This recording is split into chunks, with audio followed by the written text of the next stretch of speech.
కాళోజీ నారాయణరావు ఎందుకు సమైక్య రాష్ట్రం గురించి సభాధ్యక్షత వహించి సభలు పెట్టి అధ్యక్షత చేసినటువంటి కాళోజీ నారాయణరావు పేరున్నది. కానీ మన యాదవ జాతిలో కూర్చొని అప్పుడే తెలంగాణ సోదరా తేల్చుకో నీ బ్రతుకు మోసపోతివ నీవు గోసపడతావు, తెలంగాణ సోదరా తేల్చుకో నీ బ్రతుకు మోసపోతివ నీవు గోసపడతావు, చావు బ్రతుకుల మధ్య సాగుచున్నది నావ ఏదరికి చేర్చేవు సోదరా నీ నావ, ఆంధ్రుత కలిసి నీ వడిగంటి పోతావు, ప్రత్యేకమై ఉండి ప్రగతి సాధిస్తావు, ప్రతిభ చూపిస్తావు, తెలంగాణ సోదరా తేల్చుకో నీ బ్రతుకు మోసపోతివ నీవు గోసపడతావు. ఇది రాసినటువంటి మహానుభావుడు ఎవరంటే మన కులంలో పుట్టినటువంటి వ్యక్తి. ఇంతకుముందు చెప్పే కదా సుధాకర్ యాదవ్ చెప్పారు కదా, సంగంరెడ్డి సత్యనారాయణ గారు ఆడినే ముచ్చలేస్తారని అంటారు. అంటే ఎప్పుడో 54, 55లో ఎవరు ఇల్లే మనకి సాహిత్యం ఎక్కడ మనకు బయట పెట్టారు, వాళ్ళు బయట ఎక్కడ పెట్టారు.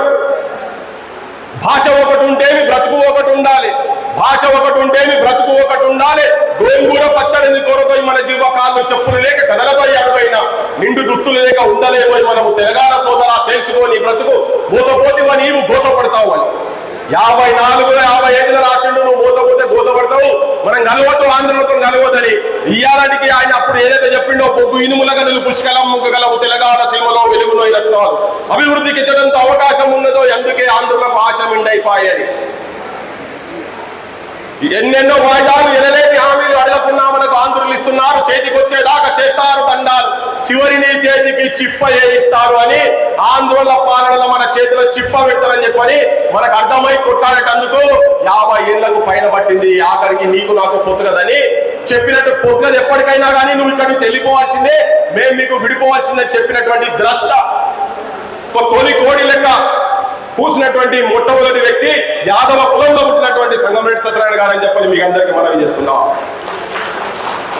Idli sambar go back movement, non Mulki go back movement ఇవాళ వరకు ఉద్యోగాల పంచాయతీ జరుగుతున్నది కదా.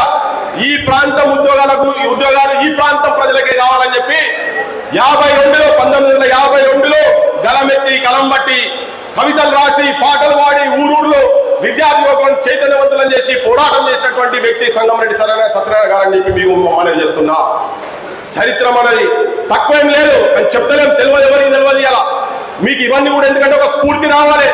మా వాళ్ళు రాజులు అంటారు కదా, మేము కూడా కొట్లాడిన ప్రభాయ్ అని చెప్పేటందుకు 58లో నీలం సంజీవరెడ్డి మీద సంజీవరెడ్డి మామ సంజీవారెడ్డి మామ అయ్యయ్య రామ రామ సంజీవరెడ్డి మామ సంజీవరెడ్డి మామ సంజీవారెడ్డి మామ అయ్యయ్య రామ రామ సంజీవరెడ్డి మామ అయ్యయ్య రామ రామ సంజీవరెడ్డి మామ सुनो जी मेरा गाना कहता है तेलंगाना इंसान तुमको माना ऐसा कभी न जाना बता दिया जमाना बंदर का कारनामा संजीवरेड्डी मामा संजीवरेड्डी मामा अय्यయ్య राम राम संजीवरेड्डी मामा ओ राम राम राम संजीवरेड्डी मामा भाई की नदी बह गई वो कहां पर रह गए भाई की नदी बह गई वो कहां पर रह गए तेरी तुम मुड़ गई तेरी की तेरी रह गई ये याद तो प्यारे भरेंगे भाई जामा संजीवरेड्डी मामा संजीवरेड्डी मामा संजीवरेड्डी मामा अय्यయ్య राम राम संजीवरेड्डी मामा अय्यయ్య राम राम संजीवरेड्डी मामा छीन कर हमारा अपने को तो संभारा अब छीन कर हमारा अपने को तो संभारा सुन बात का आहारा करोड़ का ये नारा जो रोज तेलंगाना से जाओगा हसीना संजीवरेड्डी मामा संजीवरेड्डी मामा संजीवरेड्डी मामा अय्यయ్య राम राम संजीवरेड्डी मामा अय्यయ్య राम राम संजीवरेड्डी मामा 1958 ఏ నక్సలైట్ ఉద్యమాలు లేవు. అప్పుడు ఎక్కడ నక్సలైట్ ఉద్యమాలు లేవు, జన్మాట్యం అనేది రాలే అప్పటిదాకా, అరుణోదయ సాంస్కృతిక కళామందిలు ఎక్కడ లేవు. కానీ అప్పుడు గలమెత్తి ఒక గొల్లో జిల్లాలో పుట్టినటువంటి గొల్లోలో తొలి పొద్దు ముద్దు బిడ్డ నీలం సంజీవరెడ్డిని అరని పైసాగా ఊడబిక్తావరా గాడిని వీడికి పోవాల్సిందే, నా జనాలను మోసం చేస్తున్నావు అని చెప్పి గర్జించినటువంటి గుండె ఈ గొల్లులో పుట్టినటువంటి గుండెని మీకు అందరికి మనవి చేస్తున్నా. 12 ఏళ్ళు గడిచినా కానీ పుష్కరం ఒక్కటి పోయినా కానీ వేరు బుద్ధి వారు మానారు బాబు, పాడు బుద్ధి విడనారు బాబు, జాజిరి జాజిరి జాజిరి జాజా జాజిరి కిలకిల జాలపుతారు ఎన్నడూ అతను ఆంధ్రుల కాదు అని. ఈ ప్రాంత ప్రజలకు మోసం జరుగుతున్నది, అన్యాయం జరుగుతున్నది, దుర్మార్గం చేస్తున్నది చెప్పి గలబెట్టినటువంటి వ్యక్తి చరిత్ర ఇన్నేళ్ల తర్వాత ఇప్పుడు మాట్లాడేటువంటి అవకాశం దొరుకుతున్నది. ఇది సిగ్గుపడాలా నేను నాకు ఏం అర్థమవుతలేదు కానీ మాట్లాడక తప్పలేదు. ఇలా కాళోజీ నారాయణరావు విగ్రహాలు ఉండాలా లేకపోతే ఇటువంటి వాళ్ళ విగ్రహాలు ఉండాలా మీరు చెప్పండి. లొల్లి లొల్లి లొల్లి పుట్టే 3 వారాల లొల్లి పుట్టే 14 లొల్లి పుట్టే అని లొల్లి పెట్టుకుంటా తన చాలి గుండె మీద చేయబెట్టి కొట్టుకుంటా జనం తెలంగాణ ప్రజలను గొల్లోలను డోల్ చెప్ప పేరు మీద గొల్లోలను యావత్ తెలంగాణ ప్రజలను తాగబోతే నీళ్లు లేవు తుమ్మిదాలు తడిగొంటూ ఆడిపోయే తుమ్మిదాలు పాటలు పాడుకుంటా తిరిగిన బెల్లి లలితను 18 ముక్కలు నరికినటువంటి బెల్లి లలిత విగ్రహం ఇవాళ వరకు తెలంగాణ ప్రాంతంలో లేదు. చాలా వీరులం సూర్యం చెప్పుకున్నందుకు సిగ్గుపడాల్సిన అవసరం ఉందని చెప్తున్నా.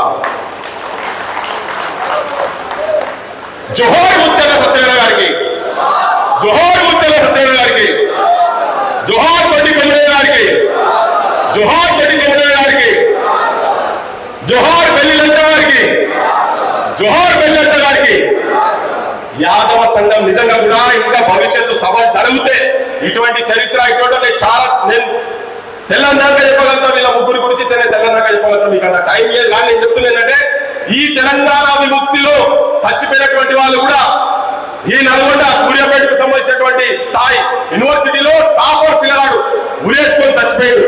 ఎందుకు ఉరేసుకున్నాడంటే అప్పుడు ఎవరైనా చచ్చిపోతే అమరుల స్థూపం దాకా తీసుకోపోనిస్త లేకుండా రాజ్యం ప్రభుత్వాన్ని తీసుకోపోనిస్త లేకుంటే అరే నువ్వు బతుకుండగా నువ్వు రాణిస్తలేవు కదా, నా సాగు నా శివన్నైనా ఆఖరి కోరికలను నువ్వు బంధించాలి, ఏ కోర్టులో ముంగట పిటిషన్ పెట్టండి, నేను చచ్చిపోయిన తర్వాత నా శవాన్ని అమరుల స్థూపం దాకా తీసుకుపోవాలి, ఇదే ఆఖరి కోరిక. ఈ తెలంగాణలో ఆత్మగౌరవం లేకుండా బతుకుతున్నారు. ఆత్మగౌరవాన్ని చచ్చిపోకుండా నా ఆత్మగౌరవాన్ని నేను నిలబెట్టాలని గర్జించినటువంటి సాగుతో కూడా ప్రభుత్వాలు రాజ్యాన్ని హెచ్చరించినటువంటి జాతిలో ఉన్నటువంటి సాయి ఉండదని చెప్పని మీ అందరికీ మనవి చేస్తున్నా. ఈ చరిత్ర ఎవరు చెప్పకూడదు, ఎవరు మాట్లాడేవన్నీ. అయ్యా పులుల హిస్టరీ రాయాలంటే వేటగాడు రాస్తే వాందే చెప్పుకుంటాడని మనం ఇంటనే ఉంటాం కదా. పులుల చరిత్ర వేటగాడు రాస్తే వారికి అనుకూలంగా నడుస్తుంది. కానీ ఇలా పరిస్థితి పుల్ల చరిత్ర పుల్ల రాయాలంటే పుల్ల వారసులుగా చెప్పాల్సిన అవసరం. అందుకే ఇప్పుడు వేదిక వెళ్ళినటువంటి అంజన కావచ్చు, మా గోపం కావచ్చు, స్వాగత కావచ్చు, ఆ పేర్లు తీసింది. మేము ఆ పేర్లు మాట్లాడబెట్టండి. ఇలా వేరే మాట్లాడ అవుతుంది. కానీ మీరందరూ చాటి తనాయించి చెప్పండి, అరే మేము ఈ భారతదేశానికి కూడా మొట్టమొదటి బ్రిటిష్ సామ్రాజ్యానికి కావచ్చు ఖడ్గం బట్టి కత్తులు బట్టి యుద్ధాలు చేసినటువంటి యశ్వంతరావు హోల్కర్ కూడా మన జాతిలో పుట్టినటువంటి వ్యక్తి అని చెప్పని ఛాతి తనాయించి చెప్పండి అని చెప్పి మీ అందరికీ చెప్పాల్సుకున్న మనం చేస్తున్నాడు. మన చరిత్ర తక్కువేం లేదు, వీరోచితంగా చరిత్ర తక్కువేం లేదు, దేశ చరిత్ర తక్కువేం లేదు. సమాజంలో అందరినీ వెంబడి తీసుకొని పోయి అందరికీ సమన్యాయం చేసి సామాజిక న్యాయానికి ఒక చిరునవ్వుగా నిలిచినటువంటి జాతి యాదవ జాతిని మీ అందరికీ మనం చేయదలుచుకున్నాం. కృష్ణుడి కాడికి మొదలుపెట్టే ఉట్టిగా చెప్పలేదు, ములాయం సింగ్ మనం పట్టుకొస్తాం, అఖిలేష్ గిరి పట్టుకొస్తామని వాళ్ళు అక్కడ ప్రూవ్ చేసిండు. మనం ఎందుకు ఇక్కడ చేయలేమని చెప్పి మీ అందరికీ అడుగుదలుచుకున్నాం. 3.5 లక్షల ఓట్లు ఉన్నాయని చెప్పాడు. 3.5 లక్షల ఓట్లు లేదు. ఈ మీటింగ్ రాగానే లోపల రాగానే అనుకున్నా ఇది గొల్లోల మీటింగ్ లెక్క కనిపించలే, ఎవరిదో రెడ్డిలో ఉన్నోళ్ళ మీటింగ్ లెక్క కనిపించింది. కానీ పెద్ద పెద్ద కార్లు కనబడుతున్నాయి, పెద్ద పెద్ద కార్లు కనబడుతున్నాయి. జైట తక్కువ లేదు. ఈ కిందులో మీరు తక్కువ లేరు. మీ దాంట్లో ఉంటారో 50-60 కోట్ల సమావేశంలో 2-3 ఉంటారు. ఇలా నేను అనుకుంటున్నా అన్ని మందనే అంత మొత్తం భూములు మొత్తం మనలో ఉంటున్నట. అయ్యా ఆస్తులు కొనడంతో పాటు అధికారంలోకి దగ్గరికి ఎక్కడ రావాలో కూడా ఆలోచన చేయండి. ఆత్మవిమర్శ చేసుకోవాలి. ఏళ్ళ నుంచి కొట్లాడేటోళ్ళు ఇక్కడ ఉండగా ఒక డ్రగ్ అడిక్ట్ ఇవాళ మీకు ఎంపీ అయిపోతున్నాడు. ఇక్కడ నేను వ్యక్తిగతంగా మాట్లాడాలని కాదు, కానీ ఏళ్ళ నుంచి గొల్లలు తిరుగుకుంటా పద్మాకర్ యాడపై ఎవరికి దండం పెట్టి కాలు మొక్కినా కానీ ఏదో ఒకటి అయిపోవచ్చు. ఊరూరులో ఆయనే కోరుతారు సార్, వీళ్ళిద్దరు కలిసి తిరిగారు. వీళ్ళు ఎవరు ఉండొచ్చు, మీతో అందరూ ఉండొచ్చు, పేర్లు నాకు అంతా డీప్ గా తెలియదు. ఆస్తిలో దేనికని దానికి ఉన్నాడు కదా మా అంజన్న, ఎందుకు పోలేకపోయింది ఇవాళ వరకు అసెంబ్లీలకు ఎందుకు పోలేకపోయిండు? మన ఓట్లు మనం వేసుకోవాల్సినవి మనతో కాదు. నాకు వెళ్ళేవాడు పొద్దుగాలేసే న్యాయం పడి తిరిగేటోడు ఉంటే పొద్దుగాలేసే మనం సుల్కన్ ఎట్లయితుందో నేను చూసినాక ఆ ఊరు చూసిన ఇంత ముందు వచ్చినప్పుడు వాళ్ళ ఊరు చూసిన ఆ డెవలప్మెంట్ చూసినా నేను అనుకుంటా ఇటువంటి తెలంగాణ మొత్తంలో 100 ఊర్లు ఉంటాయి కావచ్చు. అంతకన్నా ఇక మాత్రం ఉన్నాయి మీ చుట్టుపక్కల 800 నేను చూడకుండా చెప్తున్నా. వాళ్ళ ఊర్లో వేసేటువంటి డ్రైనేజ్ సిస్టమ్ కావచ్చు, బడి కావచ్చు చూసినాక నేనే పర్సన్ అయిపోయాను. నేను కొన్ని 100 గొడవలు తిరిగిన, కానీ ఎందుకు ఎమ్మెల్యే కాలేకపోతున్నాడు ఇప్పటిదాకా? మనందరం ఒక్క దగ్గర లేము, ఐకమత్యంగా లేము. మంద ఉన్నది మనకు. మన మంద మొత్తము అటోడు ఇటోడు, ఈ పార్టీ ఆ పార్టీ. ప్రస్తుతం ఉన్నటువంటి కొన్ని కులాలకు వాళ్ళు ఏ పార్టీలు ఉన్నా ఎక్కడున్నా ఏ మండలం ఉన్నా వాడు కట్టేది మాత్రం వాడు కట్టుడు ఏ మందర కట్టినా ఈయనది మాత్రం వాళ్ళ కులాలలో ఈంటున్నారు. మనం ఏం చేస్తున్నామంటే మనమందర కట్టి మంది మందర ఈంటున్నారు మన మనవులంతా. అందుకే ఇలా దుస్థితిలో ఉన్నాము. చంపగలిగే శక్తి ఉండి ప్రాణాలు ఇచ్చే శక్తి ఉన్న తర్వాత కూడా రాజ్యాధికారం సైడ్ ఎందుకు వస్తలేము, ఆ పక్షాల మనం ఎందుకు ఆలోచన చేస్తలేము అని చెప్పని ఆత్మవిమర్శ చేసుకోండి. తోడేళ్ల గుంపు వస్తే గొంగడి పక్కకు పడి గొడ్డెల్ని చెట్లుస్తామో ఇవాళ రాజకీయంగా కూడా ఓట్లు మనకు మన సామాజిక వర్గానికి మనతో దగ్గర ఉన్నటువంటి వాళ్లకు అందరినీ కలుపుకొని నాయకత్వం చేసేందుకు మీరు గొడ్డలు సన్నద్ధం చేయాలని చెప్పి మీకు విజ్ఞప్తి చేయదలుచుకున్నా. నేను సాలు 75 సంవత్సరాల తర్వాత ఇప్పటికీ కూడా ఇంకా మా హక్కులు అడకట్టినవి కాదు. మీరు అందరూ ఒకటి కావాల్సిన అవసరం ఉన్నది. కింది కులాలందరికీ శ్రమ చేసినటువంటి కష్టజీవులందరికీ నాయకత్వం వహించేటువంటి చెప్పిన కదా ఫిలాసఫీ ఉన్నది. మనము సామాజిక డాక్టర్లు కావాల్సిన అవసరం ఉన్నది. ఇప్పుడు మనుషులకు గొర్రెలకు పసర్లు మోసులు కాదు, ఇప్పుడు రాజ్యాధికారం వచ్చేటందుకు ఈ రాజ్యాన్ని ఈ సంస్థలు ఈ వ్యవస్థను మార్చేటందుకు డాక్టర్లు కావాల్సిన అవసరం ఉంది. రాజకీయ డాక్టర్లు దానికి సన్నద్ధం కావాలని చెప్పి మీ అందరికీ మనం చేస్తున్నా, విజ్ఞప్తి చేస్తున్నా.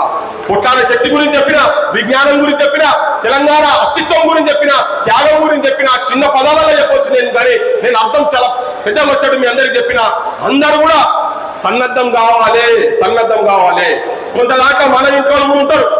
వేటోడు పోయేటప్పుడు మీ అందరికి ఎరికగానే మళ్ళీ గుర్తు చేస్తున్నా. వాడు ఏమో బుడక పిట్ట పట్టుకొచ్చి వాడి గింజలు వేస్తున్నాడా. గింజలు వేయంగానే ఇవి చూసి అది ఏదో కుయ్యి కాయ అనుకుంటే ఏదో కూస్తుంది. దాని భాషలో అది కూస్తే ఇక్కడ మంచిగా గింజలు ఉన్నాయి, నా వాళ్ళు ఎవరు అనుకొచ్చి తినిపోరు నాయన అంటే అన్ని వచ్చి అక్కడ వాళ్ళతే గింజలు మొత్తం తిన్నాక వీడు దీనికి పక్క పెడతాడు. దీని రెక్కలు ఉన్నాయి, ఇది ఎగిరిపెట్టేందుకు రెక్కలు అక్కడికి కట్ చేస్తాడు. కానీ ఆ వచ్చిన వాటి అన్ని తీసి లోపడేస్తాడు. ఇది ఎప్పుడైతే కుయ్యదో అది కోసుకొని తింటాడు, కుయ్యనాడు దీనికి వస్తాడు. ఇలా మనోళ్ళందరూ కూడా రాజకీయ పార్టీలో ఉన్న వాళ్ళు మొత్తం కూడా గదే పని చేస్తున్నారని మీ అందరికీ చెప్పవలసిన. సో వేటగాళ్ళ దగ్గర ఉన్నటువంటివి చిన్న బూర్గ పిట్టలను కావద్దు. మనము తిరగబడి ఓ చిన్న కోడి పెట్ట కూడా పిల్లల మీద గద్ద వచ్చి దాని పిల్లలను ఎత్తుకపోయే ప్రయత్నం చేస్తుంటే అది ఎగిరి అంత శక్తి ఉండదు, కానీ ఎగిరి తిరగబడుతుంది. కానీ మన జాతులము మనకు ఎన్ని అవమానాలు జరిగినా, మనల్ని విద్యకు దూరం చేసిన, వైద్యానికి దూరం చేసిన, కనీసం మన ఆడబిడ్డలను మన దాంట్లో ముక్కలుగా నరుకుతున్న తర్వాత కూడా మన జాతులలో చైతన్యం రాకుంటే మనం మనుషులం అనుకుందామా, దేని అనుకుందామా, ఆత్మ విమర్శ చేసుకోవాలని చెప్తున్నా. వీరుల చరిత్ర పొందబెడుతున్నారు. అధికారంలోకి రావాలి. వచ్చేటోళ్ళకు అందరికీ వేదిక మీద కూడా సవినయంగా అందరికీ చెప్తుంది ఏంటంటే మన జాతి కావచ్చు యావత్ సమాజానికి నాయకత్వం వహించాలి. మీరు అందరినీ కలుపుకొని పోవాలి. ఎప్పుడైనా కొట్లాడేవాడు ముంగట ఉంటాడు. కొట్లాడే జాతులు మనవి కాబట్టి మీ అందరినీ ముందలా ఉండుమని చెప్తున్నా. ఇంతకుముందు చెప్తున్నారు ఇక్కడ ఈ 2 కులాలు కలిస్తే మాదిగోళ్ళు గొల్లోళ్ళు కలిస్తే ఇక్కడ రాజాధికారం, లేకపోతే లంబడోళ్ళు గొల్లోళ్ళు కలిస్తే రాజాధికారం అని చెప్పని ఏ రాజకీయ పార్టీ అవసరం పడుతుంది చెప్పి. ఇక్కడ గొల్లోళ్ళు లంబడోళ్ళు లేకపోతే గొల్లోళ్ళు మాదిగోళ్ళు కలిస్తే ఇక్కడ ఎంపీ అవుతాడు. ఎమ్మెల్యేలు అవుతారు, చాలా స్థానాలలో ఎమ్మెల్యేలు అవుతారు. కొంతమంది ఇంతకుముందు మాట్లాడుకుని చెప్పారు అయ్యో మా వాళ్ళు గెలిచిరు, చరిత్ర సృష్టించినని. చరిత్ర సృష్టించిన తర్వాత ఆ చరిత్రను నిలుపుకోవాల్సిన బాధ్యత కూడా మన మీద ఉన్నది. ఆ విజ్ఞానాన్ని కుల పెద్దలు ఎక్కడున్నా కానీ ఏ పంచాయతీ కానీ వీళ్ళందరూ ఇన్వాల్వ్ అయిపోయి కింది వాళ్ళకు పోయి సంజాయించి బుధరించో ఏ చేసో అధికారం వచ్చేటట్టుగా మన ఓట్లు మనకే వడాలని చెప్పని నినాదంతో పోదామని చెప్పి మీ అందరికీ విజ్ఞప్తి చేస్తూ నాకు అవకాశం ఇచ్చినటువంటి వేదిక మీద ఉన్న పెద్దలందరికీ, మీ నల్గొండ యాదవులందరికీ ఇంతసేపు మీరు విన్నందుకు మీ అందరూ కూడా దండం. అయ్యా ఒక్కటే మళ్ళీ కూడా చెప్తున్నా, ఏదైతే నమ్మకానికి గొంగడేసి అటు ఇటైతే గొడవలు పడతామో ఆ సిస్టమ్ ఇప్పటిదాకా జరగబెట్టుకొని భవిష్యత్తులో కూడా గది పట్టుకొని పోదామని చెప్పి మీ అందరికి విజ్ఞప్తి చేసి ముగిస్తున్నా. జై యాదవ్, జై తెలంగాణ.